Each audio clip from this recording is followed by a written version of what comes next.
Hello, both sides of the conversation family. We welcome you to this virtual space crafted especially for you. My name is Jada Curry, and I'm both sides of the conversation's marketing director and graphics design specialist. I want to take some time to ground us all as a community into this space we are about to open up in, so let's go through our community standards. Both sides of the conversation is providing a safe and honest space for open conversation, so we ask that you all be respectful of that.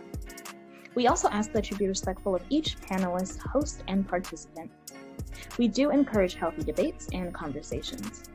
Don't personalize anything with anyone. This includes name-calling, bullying, trolling, or shaming. This will not be allowed or tolerated. Your perspective is yours. It is not a prescription. You do not have to agree, but show respect.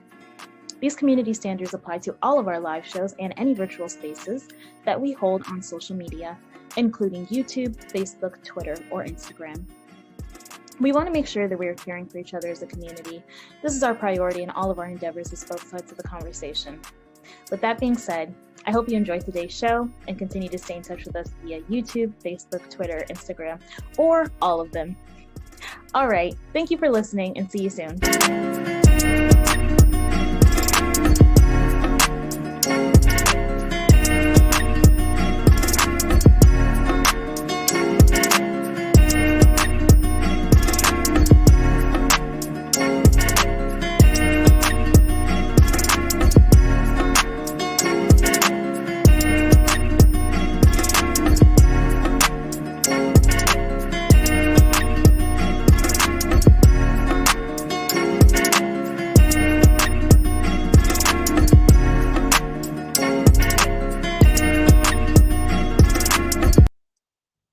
Welcome everybody to both sides of the conversation. Today is Tuesday. We have another segment of our hidden gems.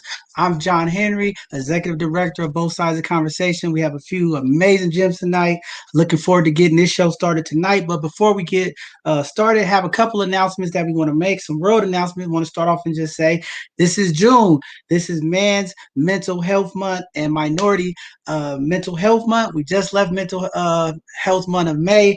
But we're moving now into June, and June is Men's Mental Health Month. So just happy to recognize that here in this country. We know mental health is a big thing that we need to really hone in and stay focused with in our community. So just want to make all the men aware that this is our month to get our mental health in order and make sure that we are doing the things to help ourselves to cope and deal with some of the stressors and things that are going on in our community, because it is real and things are happening.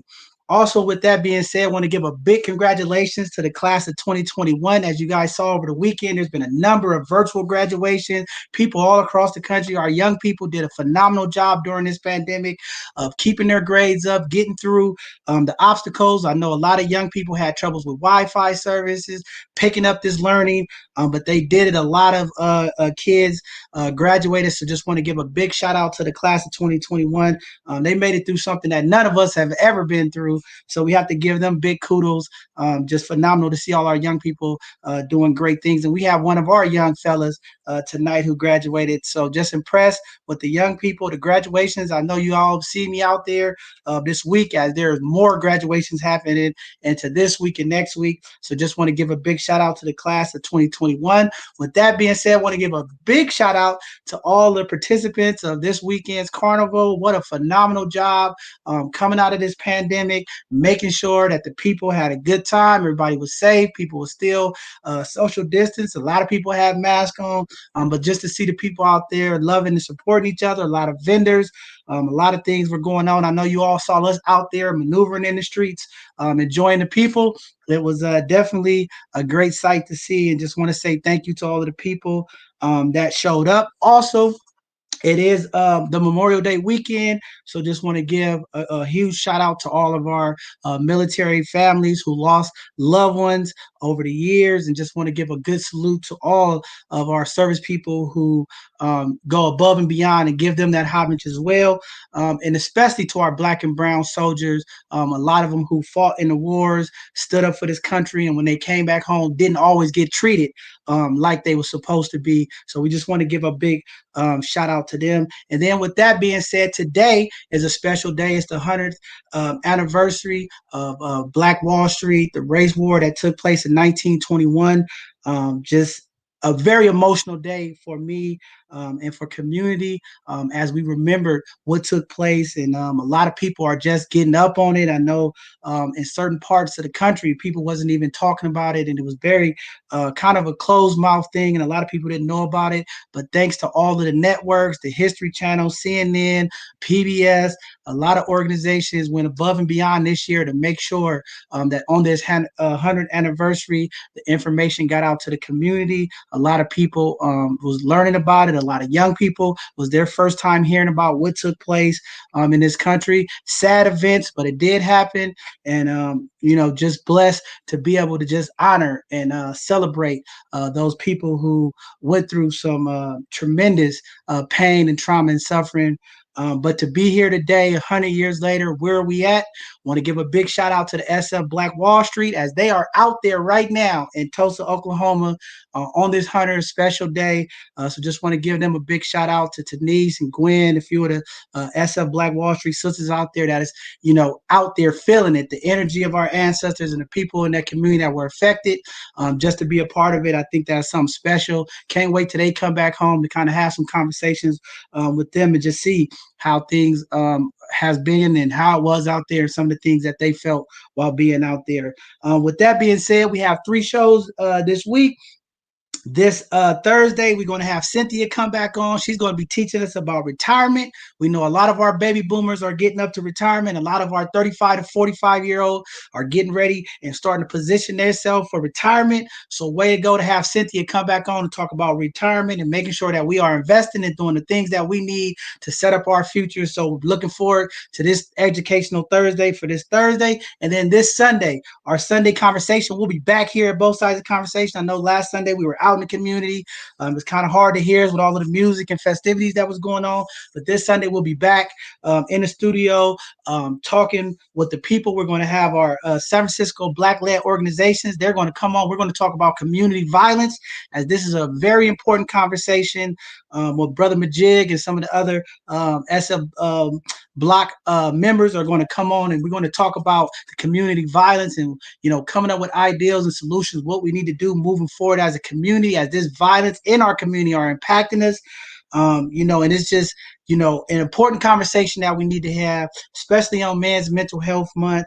A lot of things going on. Don't want to forget, this month is a very busy month for us here at both sides of the conversation. We got Pride Month. We got Juneteenth. There's a number of events that we're going to be out in the community. We have our Juneteenth event, our Father's Day event.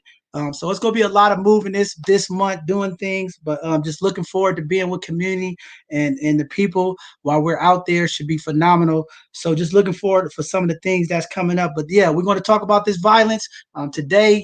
This weekend was another violent weekend across this country. And today here in the Bay Area, we had another workplace shooting, sad situation that take place.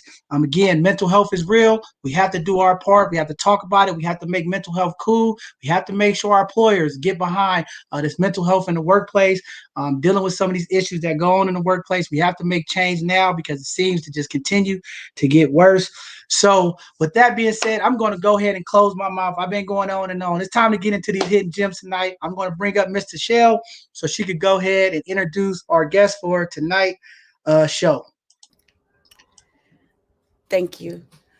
Our first guest is Tyiesha Jones. Tyiesha Jones is the owner and CPR instructor of Pulse Check 101 LLC. She is currently enhancing Pulse Check 101 to offer health, well-being, and nutrition development services for the people. Welcome to the show, Tyiesha. Our next guest is Lupe. Lupe is an amazing community advocate, as well as a bilingual worker at the Homeless Prenatal Program. She has helped many families obtain shelter and housing, as well as supportive services. She has a passion to help families thrive when facing homelessness, as well as other challenges due to mental health, substance abuse, and domestic violence. She is now the new program manager of the Wellness Center at the Homeless Prenatal Program. Welcome to the show.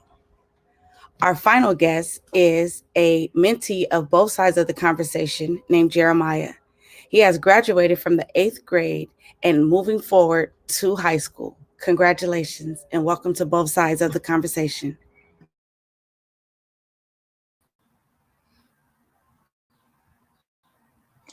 All right. With that being said, thank you, Tyiesha, for introducing our guest. Miss Tyiesha, you are our first hidden gem tonight.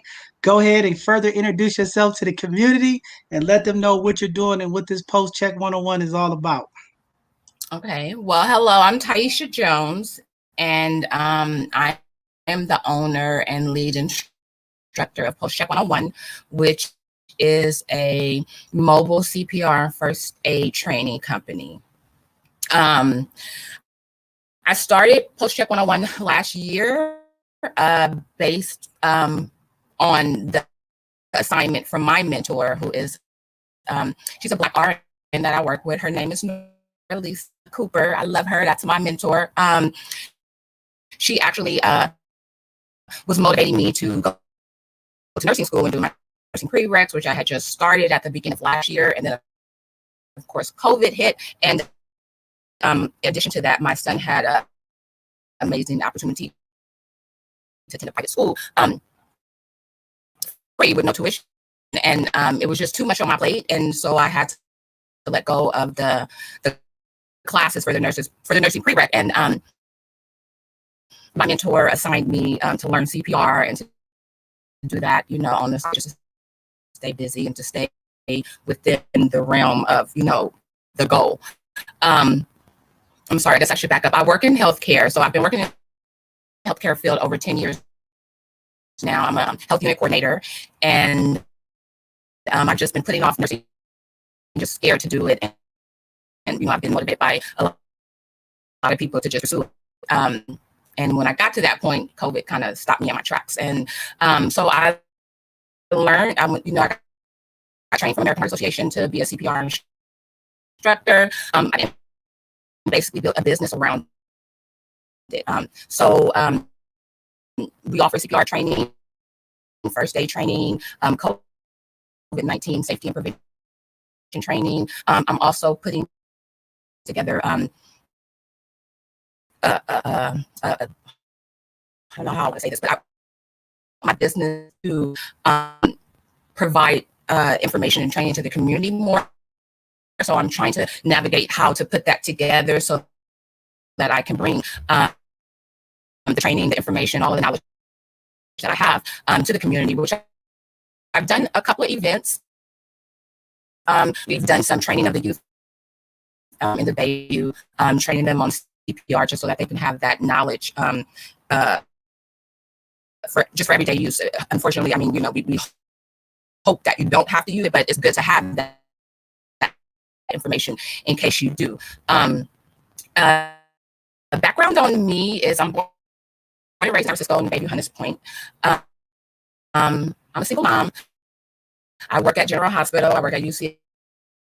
I've been working for both for over 10 years now. And I started Post Check 101. It is a for-profit business. However, I am committed to coming to the community and giving information to the community so that we all, it's like, when you're privileged in certain aspects, you can pay and get all the resources and the skill sets and the information that you need. And then there's those who don't have that for and that are underserved. So I want to put Post in a position to where we can get in the community and just be of service. Partnering with nonprofit agencies and organizations to put us to use in different aspects. Because in addition to being our instructor, I'm also a community health worker. So I'm reframing Post Check to be able to offer like resource navigation to whoever needs it for the community. I'm also a FEMA disaster responder. So I'm putting together safety preparedness classes that we come to the community. I have a lot going on, and that's pretty much it.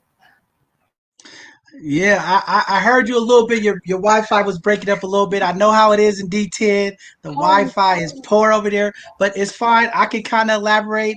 So post 101, you're doing blood pressure checks, things of that nature, training people in the community to be ready to respond if there's an emergency situation. CPR is very important, especially in the Black and Brown community, where we do incur a lot of violence. We do have a lot of incidents that take place, and having that CPR training, we have a lot of elders in the community, getting the community educated up on how to perform CPR and do some of the one-on-one first responder stuff is very, very important. So it's definitely great to have you in the community teaching that to the young people. I heard you say as well. I think that is very phenomenal. I think it's a service that's needed. A lot of times people are on public transportation, different things happen. People have heart attacks, strokes, and just knowing that basic, how to check a pulse, how to give CPR could be the difference of somebody living and dying in that little hour, that golden hour window. I know a lot of the CPR things change. I just renewed mine a little while ago. So one of the things that was interesting that I picked up from the class was now it's not so much they worried about the breaths, more of the compressions to make sure that the blood is circulating. Is that right? Did I learn right? I want to make sure I learned something. You're absolutely on point. So it used to be ABCs, which is airways, breaths, and compressions. And now we're doing CAB. So you want to do compression first, then you want to open up the airway and give breaths. So it's, you're right, totally changed. When you're getting compressions, you're pumping the blood through the body and getting oxygen to the brain, which is the most important piece of BLS. And so, yeah, you're right. It has changed. Well, thank you. Now I feel like I'm not so, I do comprehend because I was in there all my life. It was always check the airway, breathe, then do compression. Then they said, no, you don't have to breathe. Just do the compression. I thought I was missing something, but I got it right. So I can save a life. I do know how to do it. So, but that's very very important information. I'm glad that you started this business. I think that is something that is needed in our community because a lot of people don't know how to do just the basics when it comes to a person getting a splint. I mean, we learned all of that stuff in our class. I know a lot of classes don't go into all of the first responder stuff, but just the CPR. But definitely, if someone's shot or stabbed or something happens, somebody lose consciousness, knowing what to do could definitely be the difference between life and death. So, what are your hours? Are you doing online stuff, or is everything in person? How have you been affected since COVID? Well, yeah, due to COVID, we do have blended learning courses to where you can do your learning online at your convenience, at your home, your PC. And then we would do the in-person skills assessment, which would only be like 30 minutes an hour versus the whole 4 hours in person. However, if it's a big group, then, we teach it from beginning to end. Hours, I work Monday through Sunday. One of our, marketing issues or not issues, our marketing is to be, whenever the customer whenever the customer needs. So like I do night classes, I do weekend classes, and in person. So if it's a class of 3 or more, we come on site and we can do private and home for families. We can go to businesses and do staff members, teach kids. I had a 10-year-old that we trained, teenagers. We have mommy and daddy classes where we go over all of the pediatric stuff. So I mean, whatever the customer needs, I try to provide and accommodate. Yeah, you broke up a little bit, but for everybody out there, Tyiesha's information is up on the screen. If you want to reach out to her, it sounds like she's mobile, she's available, she's flexible. She'll come out different times, different venues to make sure that people get the proper life training that they need when it comes to this post check 101. Definitely, I'm going to use the information to reach out to some of our vendors. I know we have like Juneteenth coming up, different events, making sure that we have first responders and first aid personnel on scene. So I definitely will be reaching out to some of our vendors and just making sure that we do have a first aid person on site just in case something does happen. And maybe that's some services that you can provide for some of those events. So I'll definitely share your information out to community and to some of the organizations that are planning to do events as we come out of COVID. Definitely, that is very, very important. And again, she's teaching the young people, our elders, different age groups. She does it online or she can do it in person. So that's like a plus for people. Now, do you do renewal as well? Like people that just need to do a renewal class, do you do that as well? Yes, so we do the initial certification and renewals, and it's backed by American Heart Association, which is like the top There tier. you go. The others, a lot of companies, employers require it to be AHA, and that's who we certify through. Cool. So all of our LVNs, CNAs out there, all our nurses, if you're looking for a quick class to get your renewal paperwork, reach out to Miss Tyiesha. She'll get you certified, get your paperwork right, so your employer won't be giving you no issues. But yeah, definitely.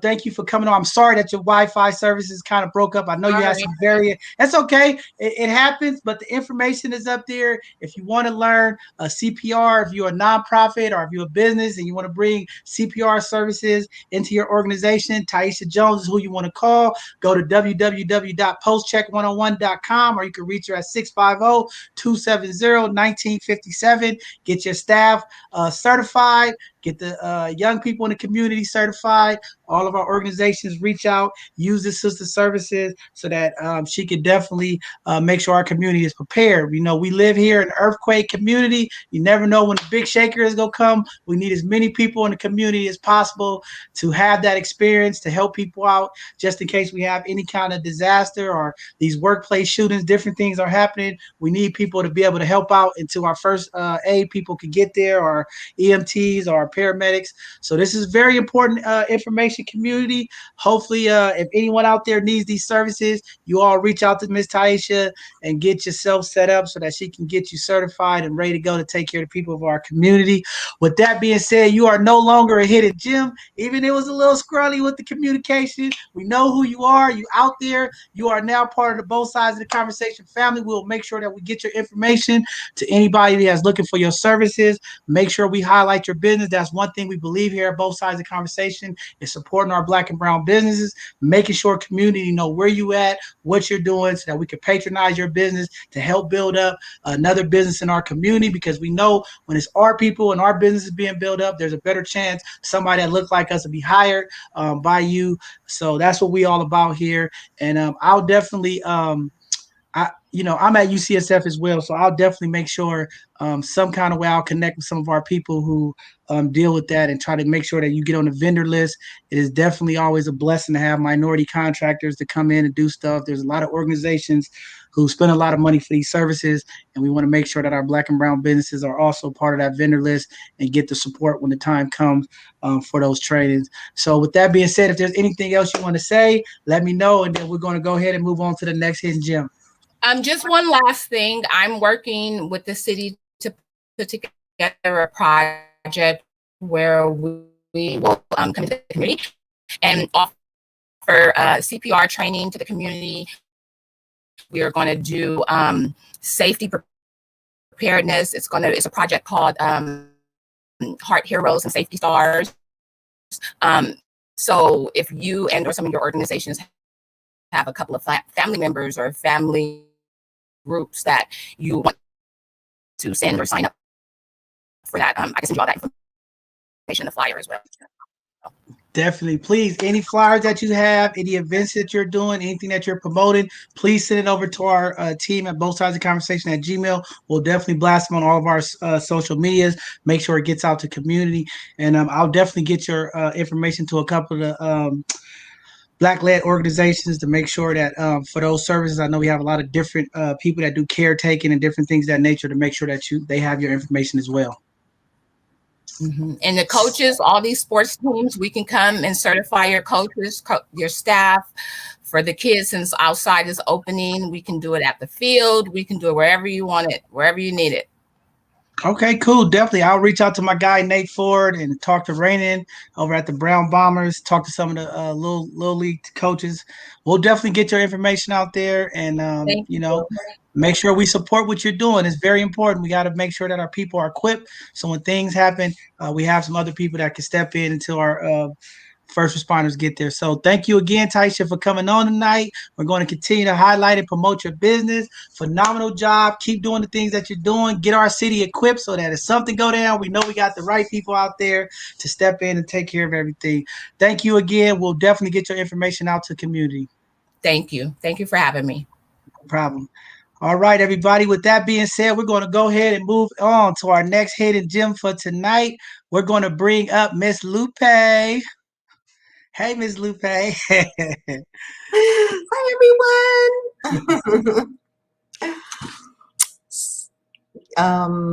Hi. Go ahead and introduce yourself and let everybody know what you're doing. So, my name's Lupe, and I work for the amazing Homeless Prenatal Program. Homeless Prenatal has been around for, geez, I was 10 years old when it started. We're not going to go how old am I? No, but it started in 1989.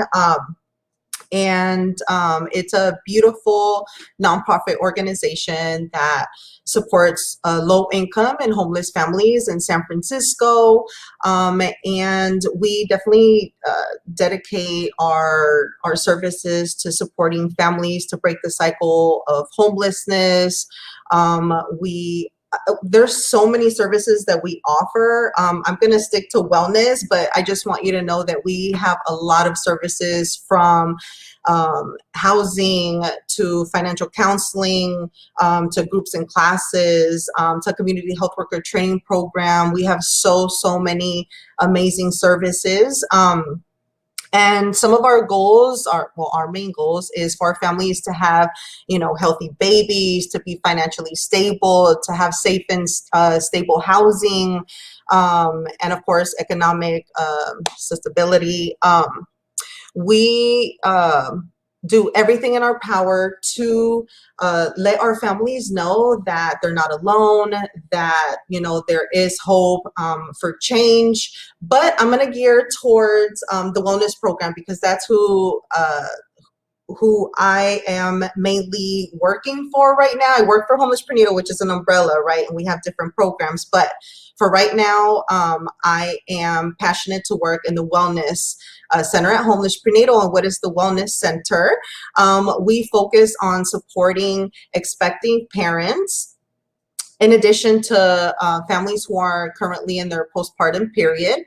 And we know and we believe that every family wants to have a healthy pregnancy, wants to have a healthy and safe home for their children.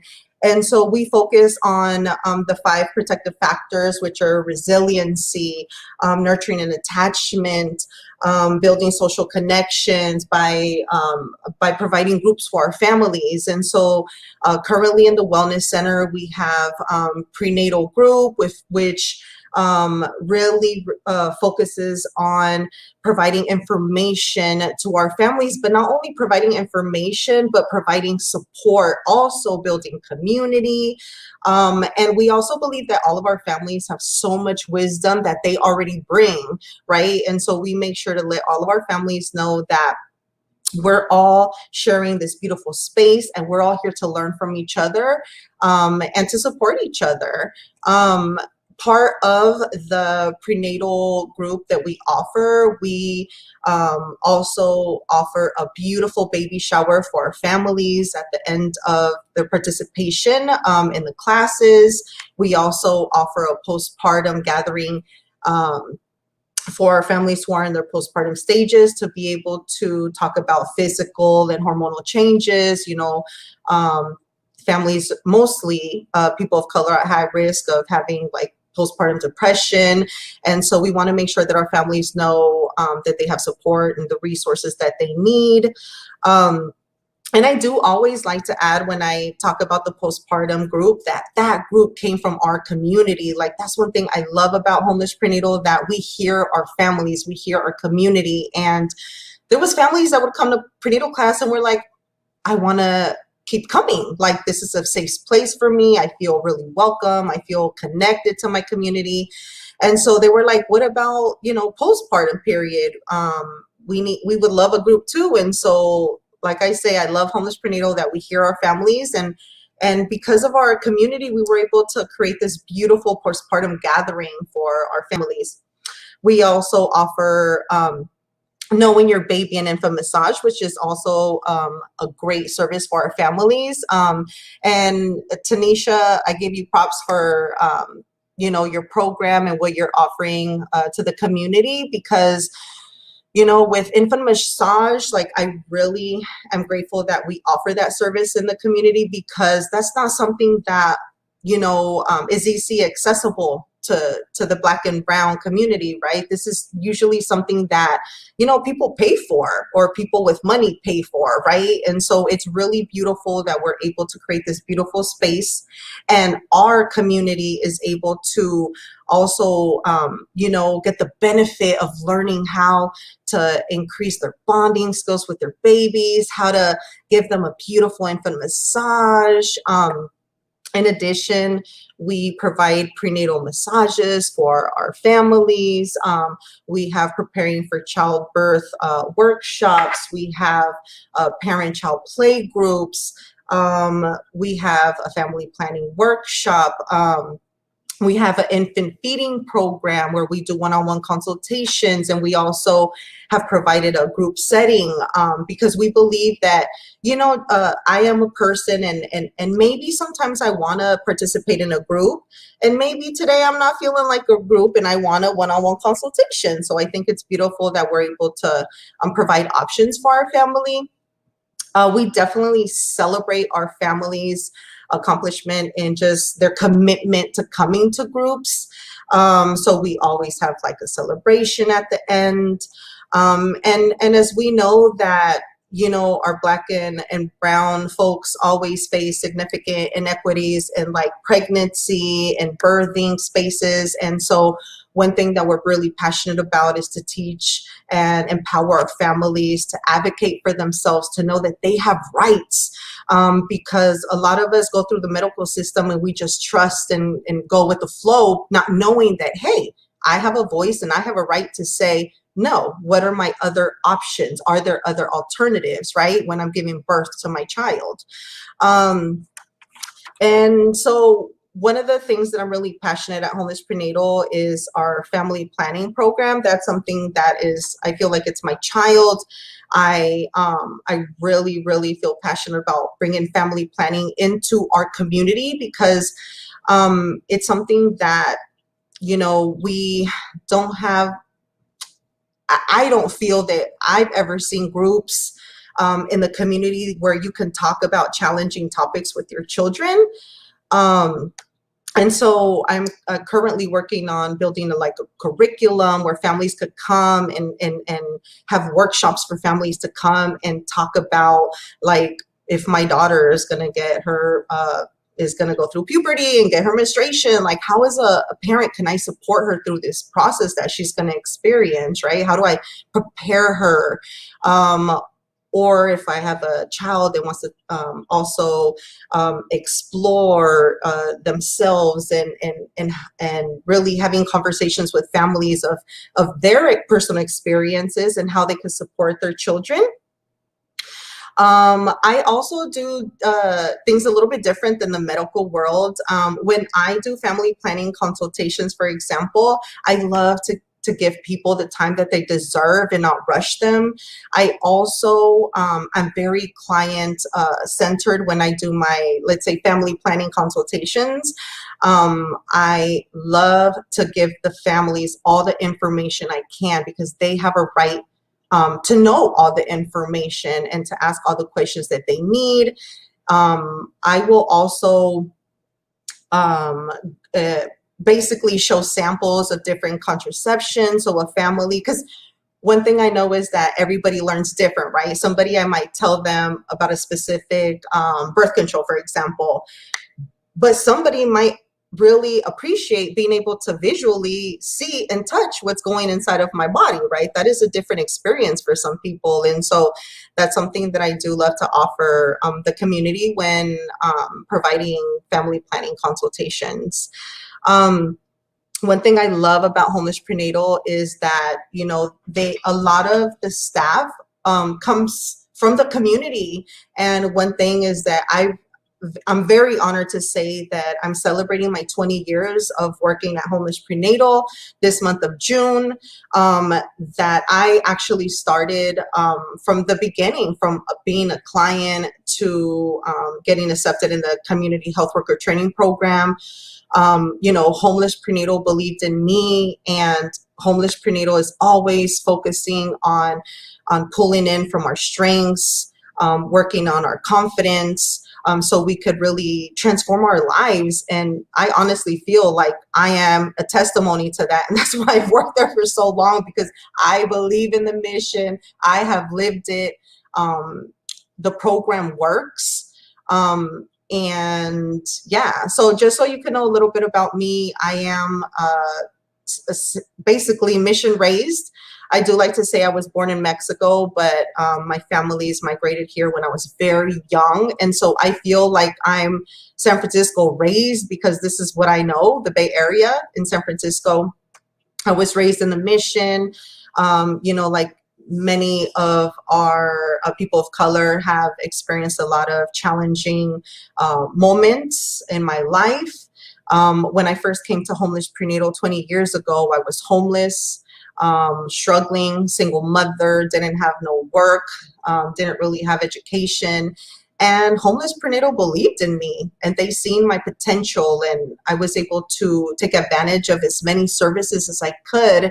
And now, you know, I could honestly say 20 years later, like, wow, where I'm at, I'm very honored to say I just got a promotion to be the program manager. My goal is to continue to always hear our community, to always work on improving our services.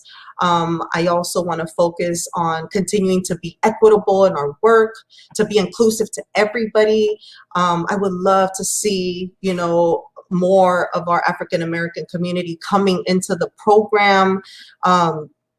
And so I just want to say also I'm a mom of 4, my oldest baby being 26. I have a 24-year-old, I have a 16-year-old son and a 9-year-old daughter who I'm very grateful for. And I'm just grateful that I crossed paths with HPP, with Homeless Prenatal, because I will say this until the day of my last breath, that Homeless Prenatal changed my life. They saved my life. I don't know where I would be today if it was not for them. And I've seen it happen a million times. I've also witnessed it with thousands of families, with my coworkers. And so it's just an amazing program that I will be on Le San Francisco bus, and I will talk to whoever I hear might need some support. I will always talk about Homeless Prenatal and the great work that we do. Wow, phenomenal. Glad to have you here. Here you go, community. Another organization that is doing phenomenal work in the community. A lot of times our communities get hit with these organizations are not doing anything. And, you know, I just think it's great to have you, you know, speak about it in a testimony, because I think a lot of times the most successful organizations are definitely people who've been through the process, who actually lived it, been in it. A lot of times in our community, you know, we get the people with the PhDs that never lived in our community, and they have these unreal expectations of what it's supposed to be from a textbook. But I think when you get people who are actually living in it, been there, there's a different level of humility, a different level of compassion that takes place place when you're working in those services, because it typically hits you in your head. Like, I've been through this. If I was going through this and the stress is high, how do you really support that person and make sure that they get the best service and make sure that they have the best experience coming through the program? And I think that's great that you highlight that, because I think all successful organizations typically have people who actually been through the program or actually lived what the mission and vision is. So just to hear you say that, I think that's great. One of the things is, while we do have you on here, community is here. Where do people go? Where is this program at? I mean, I know you have the website and the email up, but if someone just maybe watching, where are you guys located at in the mission? Can you give people an address, where to go, and how to connect with services? Yeah, for sure. Definitely. One thing I just want to add before I go there, because there's always so much to talk about Homeless Prenatal, and I know that there's always going to be things that I forget, because, it is amazing services. They're all free. I know that that's something that people sometimes question, like, do I have to pay for this? No, every service that we provide is free. We will never ask you to give us money of any sort. We're here for the people, and we want to work with the community. Also, a new project that I'm working on that I really want to put out there also is called the Project Lullaby, the Lullaby Project. And it's this is probably the first year that we're collaborating with this amazing project that I don't feel the community, it hasn't got out there enough. And the Lullaby Project is a collaboration between musicians from Carnegie Hall and our community to create a beautiful, personalized lullaby for your baby. Like I say again, those are things that rich or people, pay for, that we are able to provide to our community. And what a beautiful gift for a child to be like, wow, my parent wrote this lullaby just for me, right? How beautiful that must feel. And this is like a gem that they're going to be able to pass through generations. My grandma wrote this for me. So anyway, I just want to throw that out there. If there's any families who are currently expecting and want to create a beautiful lullaby, please reach out to me. And if you're pregnant and you want some beautiful services, Homeless Prenatal is the place to be when you're pregnant, or you just need life-changing services. But we are located in the Mission District on 2500 18th Street, right on the corner of 18th and Potrero. And we work basically 9 to 5. Right now, we're doing a lot of work virtually. And so just know that we are going to be partially opening the doors for like emergency situations, but it's, by appointment. But definitely, if you have any questions, I will always extend myself. I will always be more than happy to answer questions, to refer you or provide information. That's what I do. That's my heart. And I will do that until the day I pass. I'm here always to help in any way that I can. Phenomenal. Epic stuff. Thank you, Lupe, for saying that. Just want to tell the community, there you go, another service provider in the community. I know we're coming out of this pandemic. I'm sure you guys are going to be busy. A lot of people is in the house making babies, so you guys are going to be definitely busy. But some of the services that you talked about, I know is definitely very important to community. Because I know during the pandemic, I've been on calls and just having some of the programs with diapers and milk and different things of that nature has really, really been a great impact to the residents of San Francisco. There's been a lot of organizations doing things. I think it's just phenomenal because, this COVID really hit the Black and brown community hard when it comes to people losing their jobs, people just barely making their rent with the expensive rents here in San Francisco. So to have a place like Homeless Prenatal, helping out with those services, post and pre-care, it's very important for the community. Services, as she said, are free services to the community. Now, do you have to be a San Francisco resident to get those services, or is it open to everybody in the Bay Area? Yeah, so I mean, I'm always going to keep it real that the primary focus is to support families in San Francisco, right? But as we know that sometimes families, due to a specific reason, hey, I got to move to Oakland real quick, right? Until I find permanent housing, or hey, I'm leaving a domestic violence relationship in Utah and I'm fleeing from out there. So certain situations we definitely want to help the community. That's our focus. Let's say, for example, that it's a family that unfortunately some service that they're looking for, we internally can't support them. We will always do our best to provide the resource. At least we never want to leave a family to leave empty-handed or not get a resource. So that's something that we're definitely always going to do. Support as much as we can, whether it's internally or referring to another agency or finding a resource in their county in Alameda, for example. Definitely we'll do that. So yeah. Oh, that's powerful, powerful, great stuff. I guess we got to get you to do an educational Thursday one of these weeks and do a PowerPoint presentation on something to educate the community about some things. And I like the conversation that you said. I think that's what we're trying to do here at both sides of the conversation, break some of the taboo conversations, some of the stigma conversations, and talk about some of this real stuff that we need to talk to our parents and to our youth. So definitely, I would love to collaborate and put a Sunday conversation, to talk about sex and talk about peer pressure and talk about some of the things that young mothers and young fathers face, because I think overall, one of the things that I'm really focused on too is making sure that our single fathers get support. Nothing against our mothers, but there's a lot of women support groups, a lot of things for the mothers, but there are a lot of single fathers out there, and a lot of those services are really not there, and there's not enough people advocating for our fathers. So I want to make sure that definitely we have a conversation about that, and definitely connect them with some of the services. I know there's a lot of man groups starting up. A lot of people are doing stuff for fatherhood, but I'm on a lot of these calls. I'm on a lot of these department meetings. And again, there's a lot of advocating for women support. But when it comes to single fathers, I don't hear a lot of advocating for them. And I want to make sure that our single fathers get some support as well.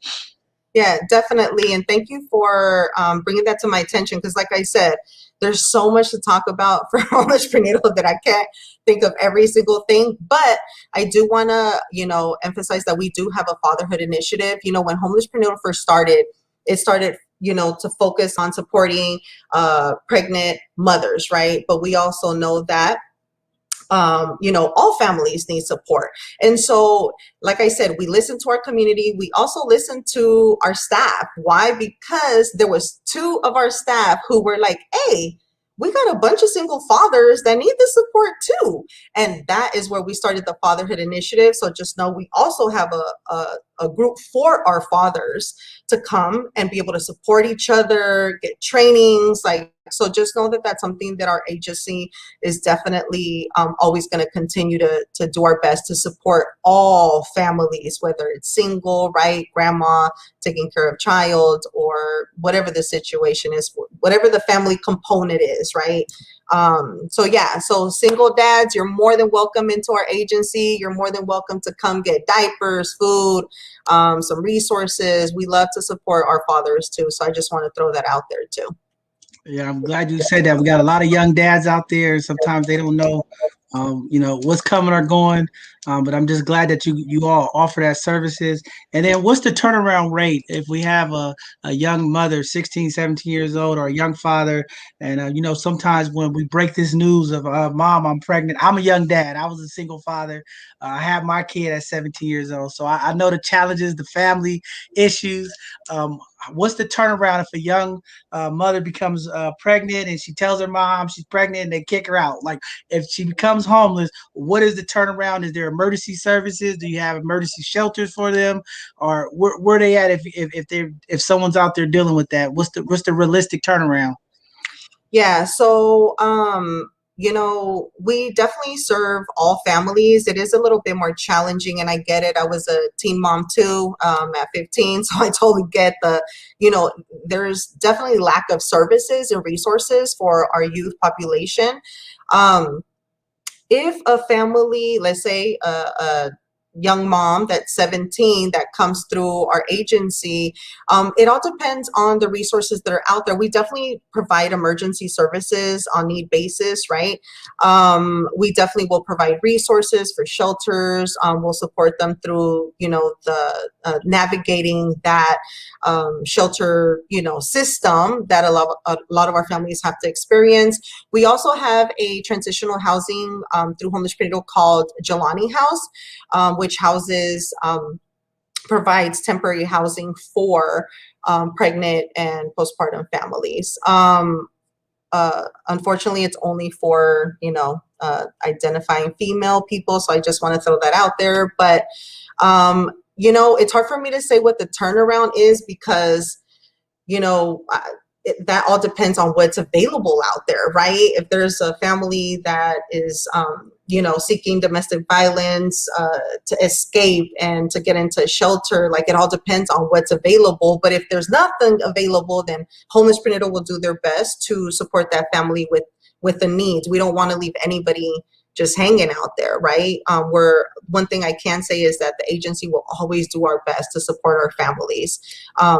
I just can't speak on the turnaround because it's different for every family. Every family is its own story and its own complex issues. And, it's just every situation is very unique. We have families that are like, man, they got me into housing, in a couple months. Some people are like, man, I've been waiting for years. So it just varies. It just varies. But this is why it's important that we offer financial counseling, right? To support families with increasing their credit scores or building credit, because those are things that families are going to need eventually, when they're applying for housing. That's unfortunately we're seen as a number nowadays, which is sad, right? It all depends on my credit score is. Like, what about me as a person? If I'm gonna be a good tenant, that's a whole nother conversation. But that's definitely important. And I know the mayor's putting out the budget, but those are some of the services that I really like to advocate for. Because again, there's a lot of things for substance abuse. There's a lot of things for domestic violence, human trafficking. But when it comes down to just a normal person, young parent, it seems to be a challenge. And some of those young people, they get forced into the streets and they get forced into human trafficking. They get forced into domestic situations. And I just think that as a community, we have to do a better job to advocate for these type of situations. There's a lot of city facilities shutting down. They talk about closing juvenile. They got Log Cabin Ranch down. They got some of these other city sites that's been down. And I'm always thinking of like, how can we use this to really impact the community? And maybe some of those sites could be like revitalized and remodelized and turned into some kind of housing. Because there are a lot of young people that are affected in homelessness in San Francisco. And unfortunately, in the Black and brown community, our families, when you turn 18, they push us to the street. And I see a lot of homeless teenagers out there in the streets. And it's really sad. And I think that as a community, as a city, we could do a little bit better identifying some of these holes and trying to plug them up. And, I'm always encouraging our families not to push our kids out because, sometimes when they get forced, maybe, they are difficult to deal with, but you push them out in the streets and you just never know out there. But thank you for the services that you all provide. I think that's phenomenal. I'm going to definitely have to stop by and just check out some of you guys' work that you're doing when you open back up and things are back to normal, because that's kind of our job too in the community, is making sure that this narrative change and this information that's going out to the community is being properly told, and making sure that organizations like yours is being highlighted for the positive things that has happened and the impact.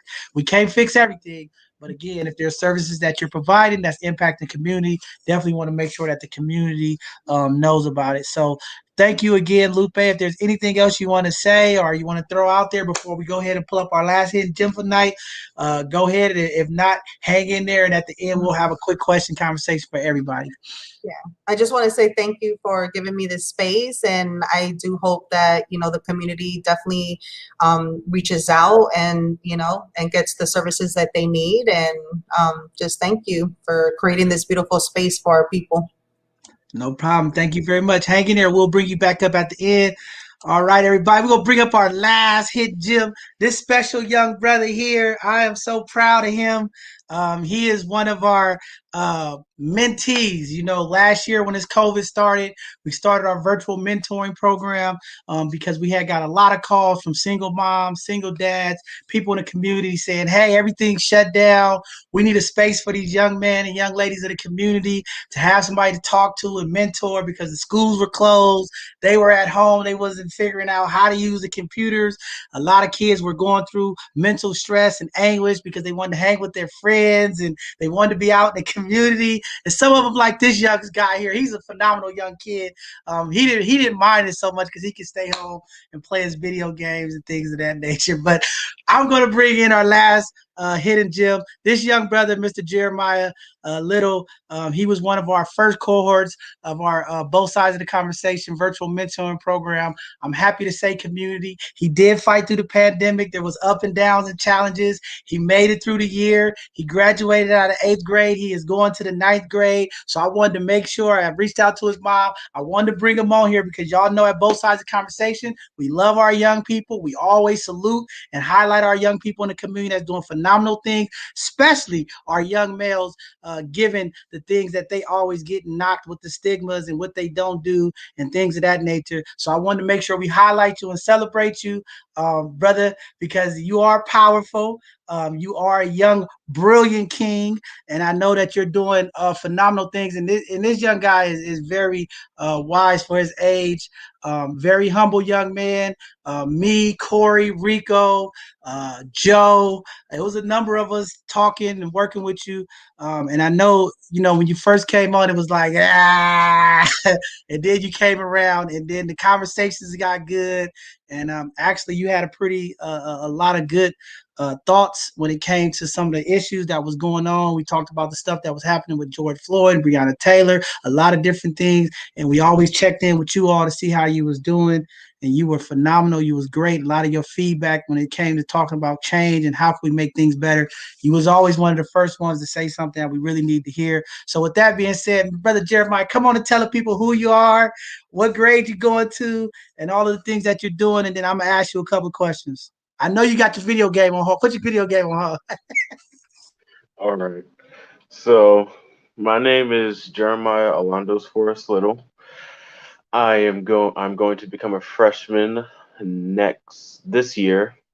And what I'm planning to do like over the summer is I'm going to be landscaping, and I'm basically going to have a job, and so it can help me have obviously job experience, and so I can have an early start and understanding the work the work life, or like the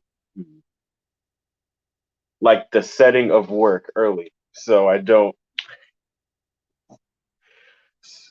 Yeah, it's just to start work early, and so I'm doing that, and so that can help me, like, get a early work start. And hmm, Now, what about the financial literacy stuff? You're getting an early work start, but also we taught you about financial literacy and how to save money and invest. What does that look like? What you're doing with this work you're going to be doing? okay, this work I'm going to be doing. So from what I learned from the both sides of the conversation was that, and something I learned from my dad, was if I it's just something called investing, that if I do something that if I buy something earlier, and it will come back. No, that's not. But what I basically learned was that,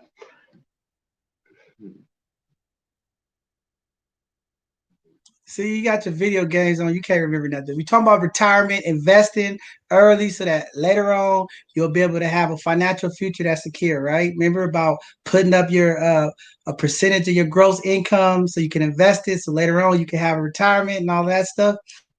right. So my mom and I have already been working on that. See, I already have a few investments in my bank where I don't get to spend all of my money, but I get to put half of my money in the bank so I can save it for a car, I can save it for college, or whatever I want to do later in life.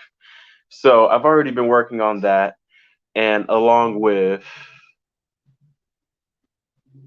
I already have a work permit, so it'll help me with jobs, and I already have a job this summer, so that'll also help. And then retirement, I haven't been really focusing on that yet, but I'm pretty sure that later down the road, like when I eventually want to figure out what I want to become in life, that I'll I'm pretty sure I'll have it figured out by then. I'm sure you will. You smart enough. So while you still figuring it out, I know you danced around with a couple of ideas of what you want to be. Tell the people a couple of ideas you think you want to be for a career. So for a career, I've always wanted to be an animator or an artist for the longest, and I've had that I've had that dream for almost 5 years, and I'm still looking forward to that. I still draw, I still animate, and that's one of my ideas of what to be. I also would like to be a game developer, where since I do play a lot of video games and I've been taking coding for this year, and I took some like a few years back. So I know how to program and set up code. So that's also a dream I have. And let me say this real quick because I think that's very important that you said that because remember when we first started the mentor program, I was very hard on all of our young people about playing video games and being in video games. And then we learned how much these coders who work for EA Sports is, and it's actually a phenomenal salary. Some of these coders are making 150,000 a year. So I had to recap my statement. I told the young people, hey, if you want to play video games, go ahead because there is a career for it. So these young people help me. See, sometimes they say you can't teach an old dog new tricks. I was always under the pressure. A young man, we leave video games at a certain age go, but there is a lot of adults who play video games. But actually, we did the research, and there's a lot of programmers and coders, like Jeremiah's talked about, who make six figures or more and doing phenomenal. So parents out there, I know we don't like our kids sitting in front of the TV all day playing video games. But again, it is a career. There are gamers out there who are making phenomenal income, are doing phenomenal things in that gaming industry. So he was one of the young people who changed my mind about coming down on our kids because I used to come down hard on all my kids. Turn that game off. Get off the game. But you know, listening to him and his what he wanted to do. And his automation skills, very talented young man. He has a very artistic background, and seeing some of the things that he's able to do, he had a bright future. And just want to support you on that. Now, I'm not going to stray away. If you want to be a programmer or a coder, go ahead, young brother. Go get your degree in engineering, software development, or whatever you're gonna do, and change the world of video games. Maybe video games be automated, and Tyiesha can have a simulator that does everything from a controller or something like that. We never know. We never know. But with that being said, I know you shy and everything, but I want to say, one, congratulations again, walking across the stage. I think anytime that you reach a milestone in your education is very important. We believe in that. And, we wanted to, salute you and let you know that community loves you. We want the community to know that our young males in the community are doing things. He's an honor roll student. He had a couple of issues during the year, but he picked everything up, and he actually started mentoring some of our younger kids who came in that were struggling. So I was proud of you to watch the growth when you first came in the program to as we start getting to the end, how you took the leadership role to make sure the other young people in our program that was struggling, you gave them inspiration and words of encouragement. So want to thank you for that. But while we're here, and I do have you, this is your 15 minutes. I really just want to dive into, the program. What did you really think about, the different mentors that we had, Rico, Corey, from your perspective, because it's always good to hear from the young people. It doesn't do me or nobody good if we're always talking about the young people, good or bad. I just want to hear from you. What did you think, given the situation that we're in the pandemic, doing it on social media? Did you feel like it was effective? What did you really think? Like, did you get something out of it? Was it worth the time that we put in from your experience? What do you think? All right. From what I think, yeah, this program actually helped me a lot because it actually gave me a sense of nostalgia in a way because I used to be a part of a program called the AAMA. I'm pretty sure you've heard of it. That, but if you haven't, it's about this. It's a program that I had back in school that talked about Af- African American males, history, Black history, like similar to what this program does. So back when I was in that program, this definitely gave the same vibe, but it was arguably better because there was more teachers. All of you are super fun to be around, and every time every time I wasn't on the game, I was listening to the conversation and adding in, and it was fun being around all of you. So yeah, I would definitely say this program helped. Cool, that's phenomenal. I know Corey loved you. I know every time Corey came on, he would pick on you. Jeremiah, he always call on you and pick on you because he knew you was messing around in the game. But we made it a real relaxed program, but it was definitely very effective because it was COVID, and we know our young people are dealing with a lot of stress, not being around people, and they were socially impacted.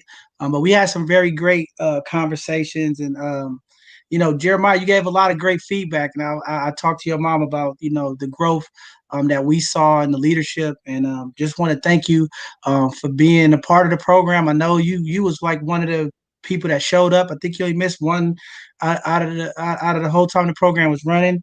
And I know it was times you was like but you was there, so I appreciate that, and thank you for all your feedback and the things that you did. And then I sent you that video today. Were you able to watch some of that video today? Yeah, yeah, I Okay, was. well, okay, so I'm gonna let you start first. I'm gonna bring Tyiesha and Lupe up because we're gonna go ahead and get ready to close out. But did you want to say anything to your mom or to your family? I know you had it sucks because you did have a drive up graduation, and it sucks because COVID is still impacting us in some ways. But did you want to thank your family or anybody you want to say thank you? Because I know a lot of people we couldn't make it because it was a drive up deal. But did you want to say thank you to your mom or anybody before we bring everybody back up? Yeah, I would like to say thank you for my mom because first I wasn't very on board with the program, but after staying there for for a few months, I definitely enjoyed my time here, and I can't wait to come back if I can. And I would also like to say thank you to you because you you really act like a figure to me. Like you're a great guy. You really remind me of my dad. Funny, cool, smart. So yeah, I that's all I have to say. Thank you for like. Man, thank you. And you're more than welcome. We'll be kicking off our new mentorship program as we get back to this school stuff getting back. We're going to take a break, regroup, and I've already told your mom you definitely welcome. This program is for from 12 to 18-year-olds. So the program is going to change a little bit differently, but we still going to do it. You're welcome. It's going to change a little bit because now we're coming out of COVID. It's going to be a lot of more in-person stuff, but we're going to keep the virtual theme because I know you are outside of the San Francisco County lines, and a number of our mentees were. But we're going to keep it because I think virtually works, and I think we're going to change it to give you guys a little bit more what you need. And now that we're out of COVID, we're still going to do our fishing trip. I'm already putting an event together. You're going to be there, all of our first group, because you guys did get impacted by COVID. And all of the things that we said, you're going to do it. We're already putting that stuff together right now, and you already in there as one of our mentees. So I'm looking forward to hanging out with you. We're going to be doing a day at the races in Sacramento. So I know that's going to work for you. We're going to get you on that as well. So we're starting to put things together as we come out this COVID. Didn't forget about you. And yes, we will have you in the program, and we're going to bring a lot more young people as well because I think it is effective. It's another way to just have these conversations, and we having our women groups kicking off. We got some phenomenal sisters that's going to be working with our young women as well. So I think it was a success. I mean, we learned a lot. It was definitely challenging because it was on Zoom and with the Wi-Fi connections and the different things of that nature. But I was glad to have you. Definitely, all of the fellas on there felt like you and Isaiah was one of our top youth. Both of you all are aspiring. You both are go getters, and I'm just proud of you to watch your growth and just here to support you in all your endeavors. Anything we could do at both sides of the conversation, I'm here to support you. You just a call away. You got my number. Just call me, even if there's no programs going on. If it's something that you're challenged with or something that you need to have a big brother conversation, you can call me anytime. I answer the phone for you, brother. Mhm. All right. Well, with that being said, we're gonna bring Lupe and Tyiesha back up. Before every show here, we always try to have a couple of little conversations about things with current affairs and what's going on. I throw a couple of conversations out there, but today, because it is the 100th anniversary of the Black Wall Street, the race massacre that took place, I wanted to start off with you, Jeremiah, because that was one of the things that you touched on. We were big about making sure you all, and that was one of Rico's very, very most important parts of the program, is making sure that you all learned about your history. And Black Wall Street was one of the historic conversations that we didn't get to go through in our program, but we talked about the other racial issues that are taking place in this country. But I did give you an opportunity today because I knew you were coming on. I know you're very articulate, and I know you have a good way of processing stuff at such a young age. But I did send it to you. I know your mom got it to you. I know you didn't get to finish it, but you was able to watch a little bit of what took place in Black Wall Street, Tulsa, Oklahoma, 100 years later. Now that you see it, tell me what you thought about what took place, and what did you think about what you seen, and how did it impact you, and what do you think where we at today? So, from what I saw, since I practically didn't see the full thing, that oh, that was a very tragic event because from the notes I wrote down on my computer here, it it's it gives me a bad view. It gives me a bad view on how white white people back then were a bit over the top about us, about black people. So in the so on May 31st, on June, a white mob attacked city's Greenwood district, dubbed the Black Wall Street. It inflicted 2 days of terror. It's not exactly how many people died, but historians estimated that hundreds were killed. And to know that all of this happened by a black man tripping on a white woman and tripping on a white woman, and all of this happened, multiple casualties happened. It really reminds me of the Emmett Till Emmett Till incident. I'm pretty sure you've heard of that, where Emmett Till was flirting with this young white woman, and it didn't turn out so well. But I'm definitely getting the vibes from that to this, but to a higher degree. And I'm actually very surprised I never heard of this before. So it's I'm still on the I still have a few questions about it, of like, why would white people do this? Why have I not known about this in school? And I would have loved to learn this in the both sides of conversation, because you and the program have already taught me so much about Black history that I didn't even know about. My mom didn't even know about. But yeah, So mainly, it's about jealousy and envy, right? And we talked about that. As you excel, right? There's some people's not happy that you graduated, right? There's people out there that don't want to see you make it, right? And we talked about the police profiling, racial profiling. We just had a fifth grader here in San Francisco racially profiled at Safeway, right? And that's why when we talked to you and had you in our program, we talked about how things look from other people's perspectives, right? And that was a time where Black people were being pushed all around, and then to finally assimilate, start building wealth, and to have an incident take place. And that's why we always talk to you all about remember greeting people and saying things and being aware of how to deal with different individuals who don't look like you, because these type of things do take place and it happens. And sometimes, at a young age, it's hard to process all of this, right? It's just so much information. But you're right. Why is this not taught in the school? And you shouldn't feel bad, because again, when there's wrongs done, and people don't want to acknowledge it, right? So the mayor of Oklahoma, he acknowledged that he didn't even know about it until he was 24 years old, right? His grandparents was buried in the same cemetery where the mass body cemeteries were, right? And again, he argued the same thing. In Oklahoma, to graduate, every child has to go through Oklahoma history, but they never talked about it, right? Because sometimes when dark things happen, people don't want to acknowledge it, for whatever the reason is, politically or whatever. But it was a tragedy. You said it right on what it was. It's unfortunate. And then I just wanted you to watch through it so you could kind of process what took place then to where we at now with George Floyd, Breonna Taylor, and some of the things that you see locally around you, and how that impact you to where we at, and some of the challenges and some of the traumas that we deal with as a culture, as a people, right? People are afraid every time that we come together and do something positive and increase.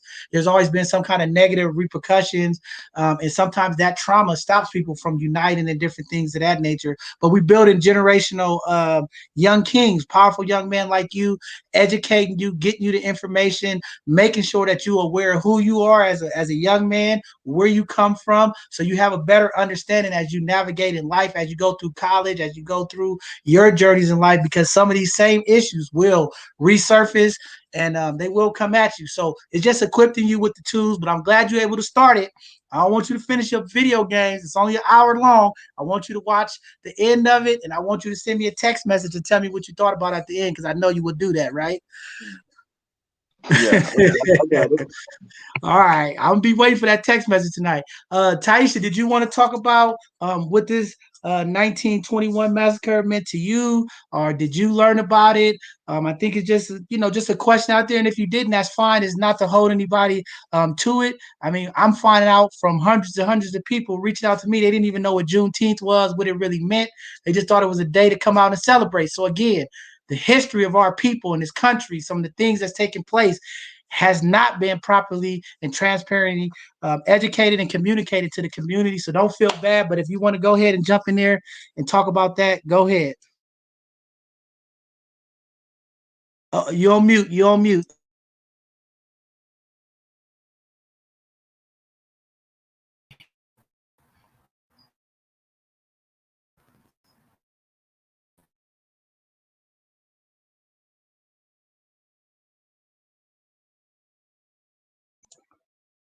Uh-oh, your mic's still muted.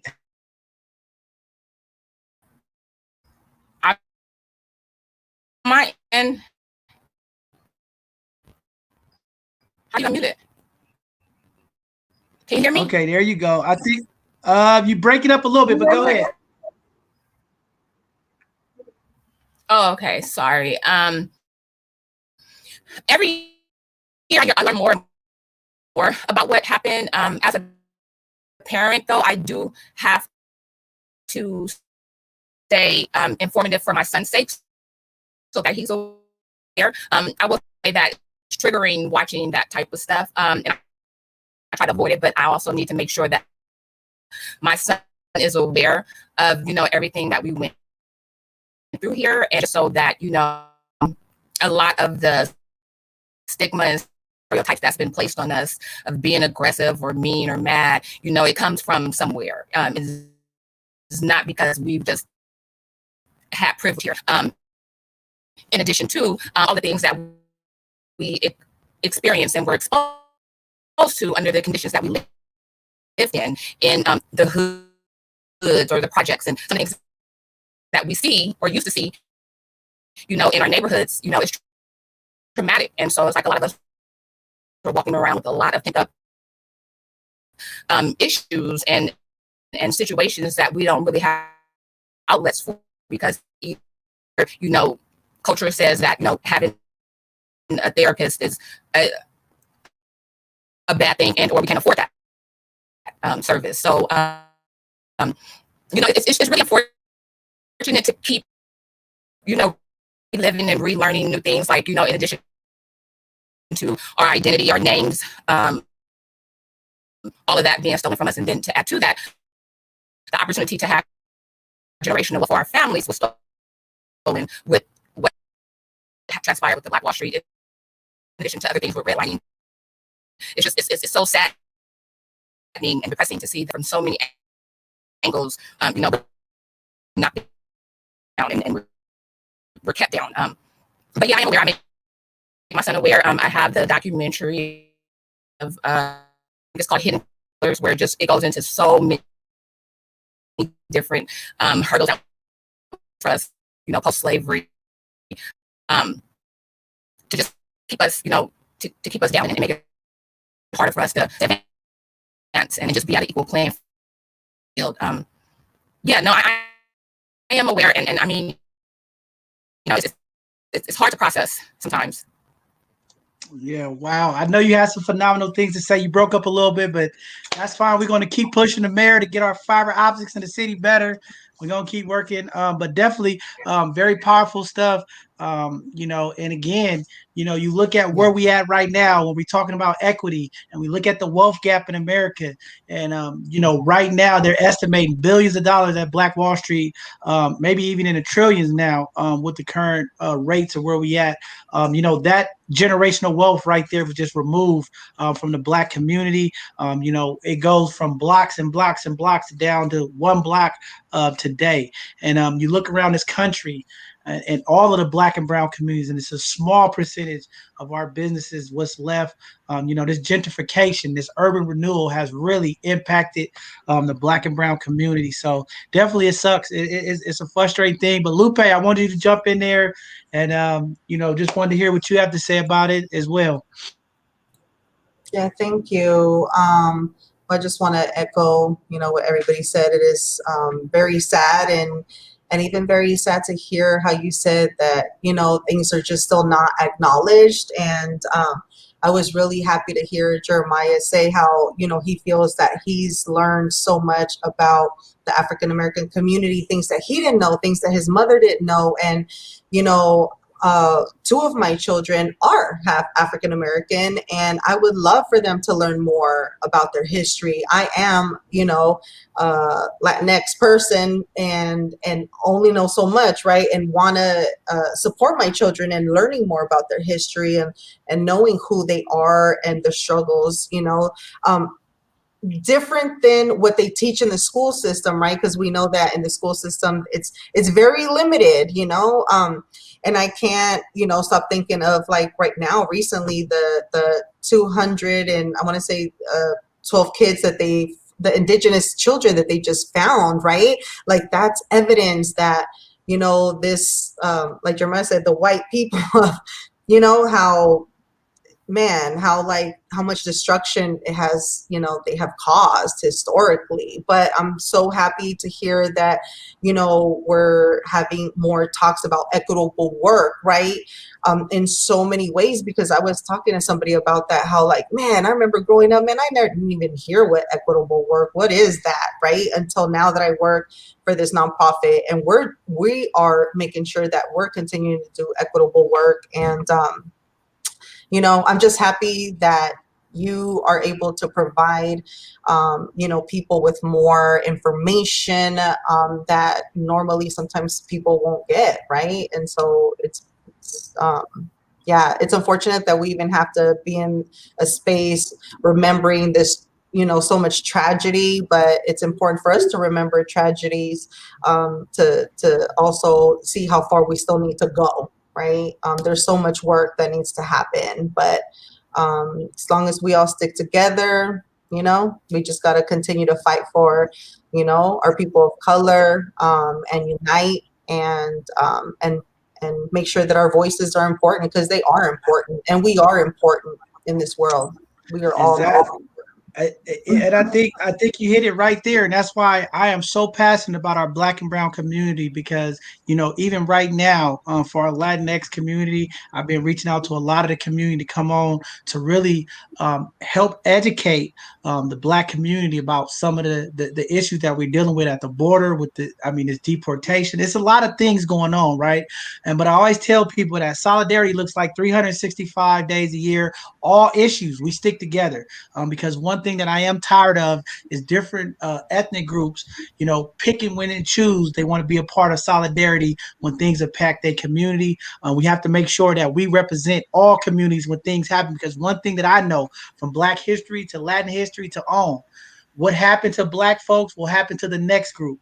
And right now, what we're seeing is the same things that happen to Black individuals are happening in our Latin community, are happening in our Asian community, is happening in our Jewish community. This thing called hate, right? This thing of disparities, this thing of what's happening to our people is impacting everybody. And a lot of times in a lot of communities, not in the Latin community so much, but a lot of the other communities, when things were happening, impacted the Black community, a lot of communities turned their head and was like, oh, this is not affecting us. This is them. They're this, they're that, right? And now 365 degrees around, 20, 50 years later, the same things that are impacting us are now starting to impact some of these other communities. And now they're screaming, saying, hey, we need this. And it's like, well, we were saying this, y'all wasn't listening.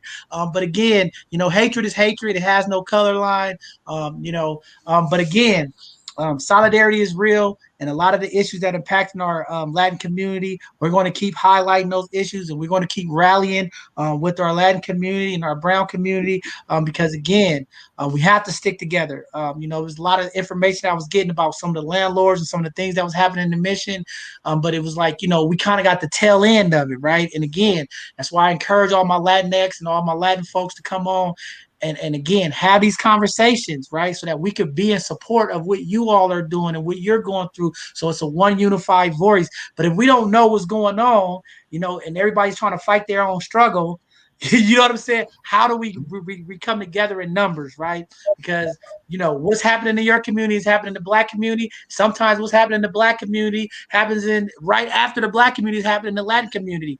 I mean, just think about if the Black community would have really been in solidarity when gentrification took place here in San Francisco. It started in the Mission, right?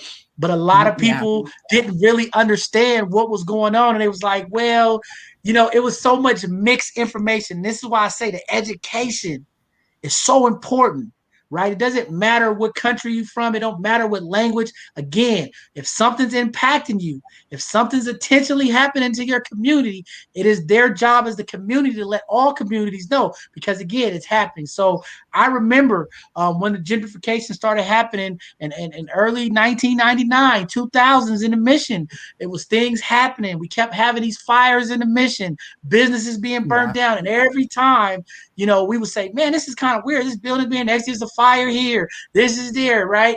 And every time they started rebuilding new things and it wasn't letting the people back in. We kept saying, hey, I used to live in this building. Now they build it up. They're not even letting us rent it out. But we didn't understand, right? We was like having our struggles, people being killed by the cops, violence going on in the community. We wasn't paying attention. And that's why I say the solidarity piece is so important because there are always all these distractions going on to keep everybody confused. And look at where we at here. In 2014, 2010, the Black community, you started watching the Fillmore, you started watching Hunters Point, slowly becoming gentrified, people being moved out. The housing market started to creep up, people being pushed out. And the same tactics that was happening in the Mission started happening citywide. And it was too late. We was all, it was just, everybody was just, moved around. Too many things happened. We couldn't unify. So I'm hoping community understand, how important this thing that we call solidarity that you talk about on all issues, right? We have to be together. The stuff that's going on in the border, the Black community needs to be there. We need to be there because this is happening. Anytime you disenfranchise kids from their families, and it's a joke, and I don't like to get political because they think I'm radical here, but I'm not so impressed with this current administration and what's going on, when it comes to what's going on in the border, what's going on with the wealth gap in America. I get we had a pandemic, but I also think that there's a lot of distractions and there's a lot of things that's been impacting the Black and Brown community that hasn't been addressed. And I think this is some of the political crap that I really get tired of, because we had another president in the first 100 days sign so many executive orders. It was amazing. First time in life I've ever seen that many executive orders signed. And then we switch administration. It was like nothing's getting done. So very disappointing. But we're going to keep fighting in solidarity. We're going to continue to rally, and we're going to keep highlighting, some of these things that have taken place in America to really impact our Black and Brown communities. We're not going to let these people and these families' voices go unheard. So I'm just very thankful of the education that's been going on, the different news outlets, the different channels, talking about what happened in Tulsa, and some of the other events that's taking place across this country, because I think we need to make people aware of what's taking place, so people are not just pointing the finger saying these people are acting like this and this is why is this. But we got to get back to the root of why is it like this. And it all starts from systemic racism. It starts from hate, and it starts from jealousy and envy in this country. And we have to address it. And as minorities, we have to stick together to fight this fight.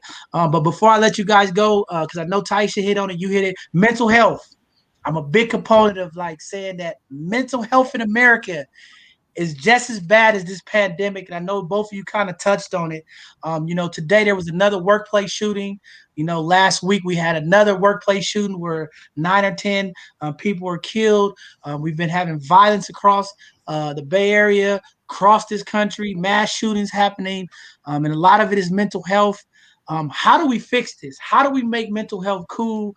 How do we get our young people and the elders of the community, excited about mental health? How do we get our influencers, our football players, our basketball players, our community leaders, our church leaders to finally speak up and say mental health is real, and we need to seek it and make it cool, and not saying that it's the devil and all of these different stigmas and things that people put out there. From you all voices, and I'll start with Lupe and then go to Tyiesha. What do you think is going to take for us to really impact and make a great hit on this mental health here in America that's impacted our communities for so long? I'm going to say a quote that my 24-year-old says to me a lot of times: normalize the abnormal, right? Until we are able to really, normalize, mental health and really take away that stigma, people are going to be able to normalize it more and be like, a lot. I want to say almost, there's so many people that suffer with mental health. Some people don't even know, or in denial, or embarrassed, right? As we know, there's so much stigma, but I think, if it's unfortunate to say that, I'm sure if celebrities and rappers and, if maybe they started talking more about it and normalizing more, there's one rapper, oh my God, I forgot his name. I want to say it's King Eso. I love his raps because he focuses a lot on mental health, and he admits that, he struggles with mental health. And for somebody who struggles with mental health too, to me, I love to hear some motivational messages from people, that we see as, a celebrity or a musician, as we know, they got a lot of pull in the world. They do some and a lot of people follow, right? Or a lot of people think it's normal, but just I feel like the most important is to get help and know that that's one thing HUP loves, to help families if they need mental health services, whether it's for a couple, for a parent-child relationship, for your internal growth. That is one of the best investments that we can make for ourselves, to really take care of our mental health, for us to take care of each other and have a better world, right? Dismantle all this hate and all that crap that we've been, a lot of people have been conditioned to believe, So yeah, I'm sorry, I could say a lot more, but go ahead, Tanisha. Go ahead, Miss Tanisha. Yeah, no, to piggyback off what Lupe said, we do to meet people where they're at, right? So if, based on celebrities, what Jay-Z told people pull up your pants, put a suit on, get your credit together, invest, get some property, and let them start following suit, right? So I do see where she's going with that. Like if we can get the celebrities and the famous people to talk to our kids, because sometimes they won't listen to us as parents, but they'll listen to who they hold to a higher esteem, even though they shouldn't. But that's just the way of the world. I also like when John said the churches, right? Because the heads of our households and the matriarchs, they're in them churches 5, 6, 7 days a week. So if we can get the people at the pulpits to say, hey, call this person, do this, do that. If you need help with this, that, like wherever you are mentally, where you need help, we have that service for you, or we can refer you to a place.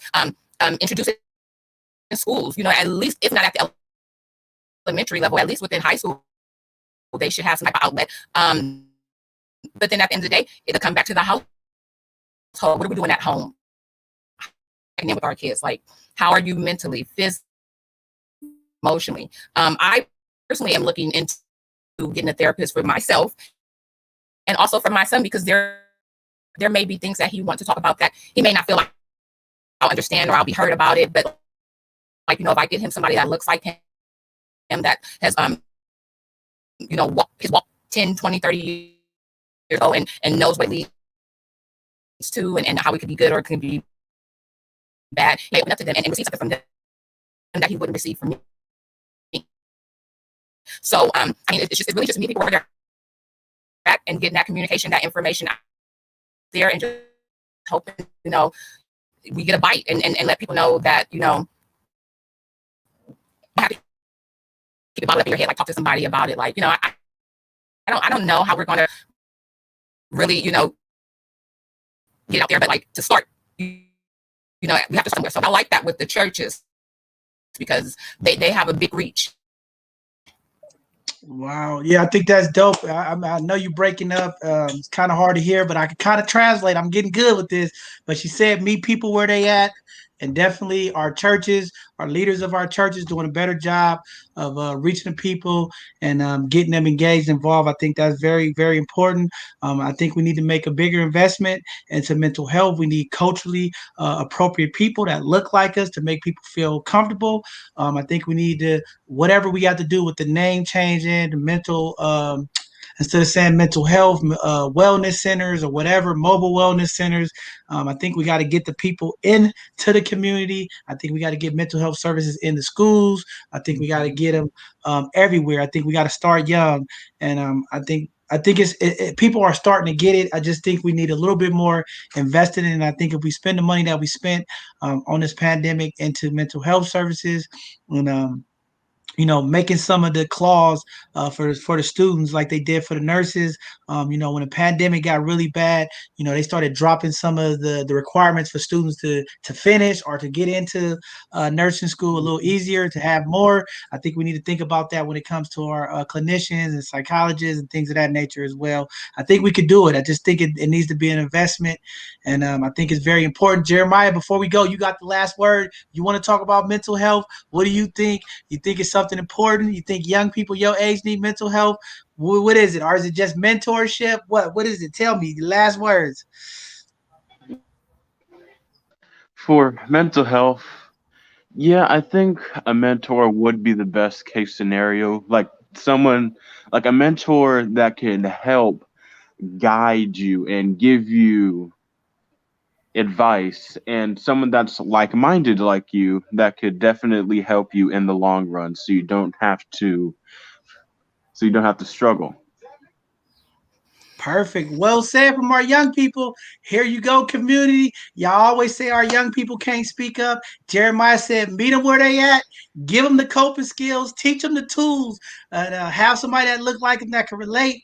And definitely, it will help impact our young people. They have a voice too. They are very powerful. I keep telling the elders in the community, our young people are very talented. They are very articulate, and they are very aware of what's going on. We just have to be open to listen and be willing to let them lead, because a lot of times in our community, our elders hold on to the torch a little too long, and they don't want to pass the leadership role to our young people. But we're going to keep pushing that here. We're going to make sure that our young people are empowered, inspired, and they're going to do the things that move us first, so that things like Tulsa won't happen again, things like George Floyd won't happen again. And we're going to change this narrative about mental health. We're going to get some of our cool young people like Jeremiah on the front line, and is going to get t-shirts that say mental health is cool, so that we can change the perspective of mental health while we're changing the narrative in our community.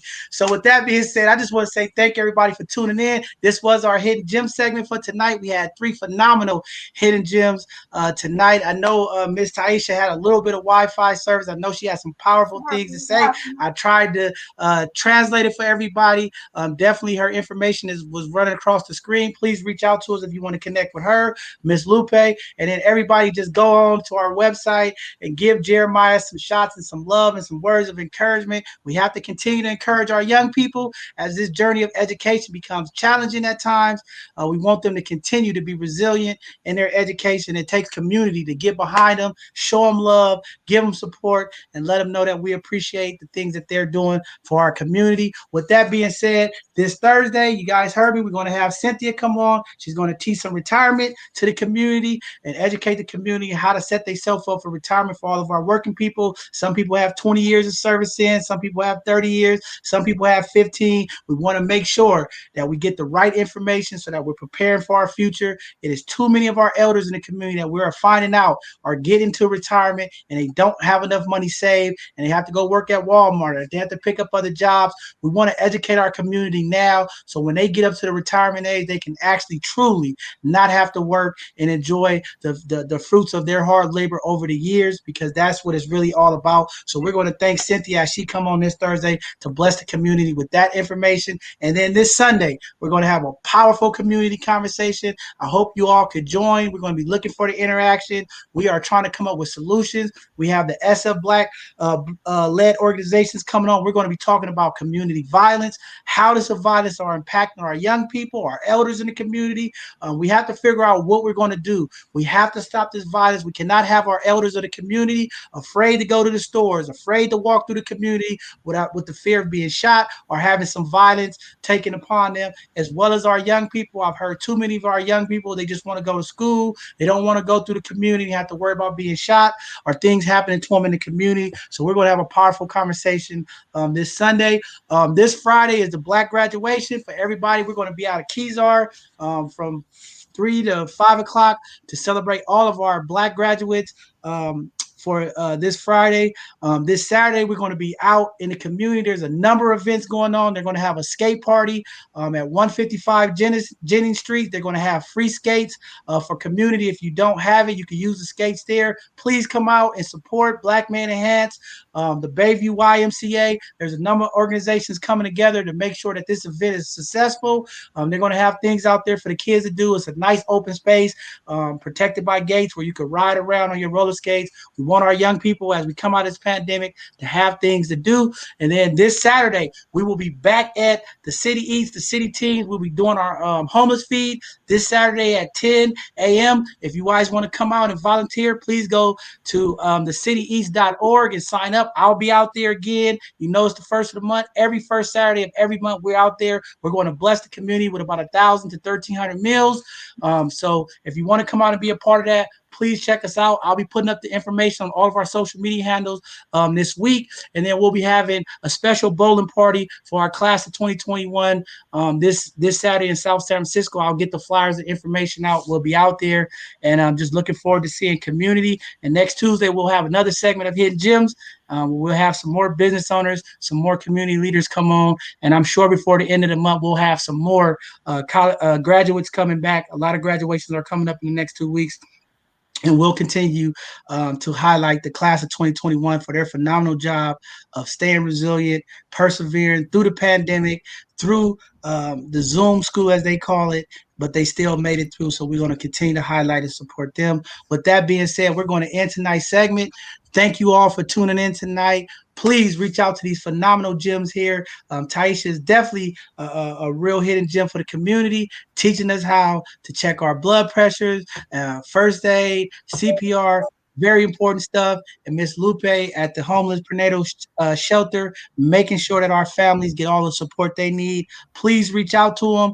The numbers will be going across the screen. You can follow back. Reach out to us if you need to connect. She's on 18th and Petrel. And please reach out to them if you need support. And once again, Jeremiah, young man, I am so proud of you. One of our first graduates of the Both Sides of the Conversation Mentor Program.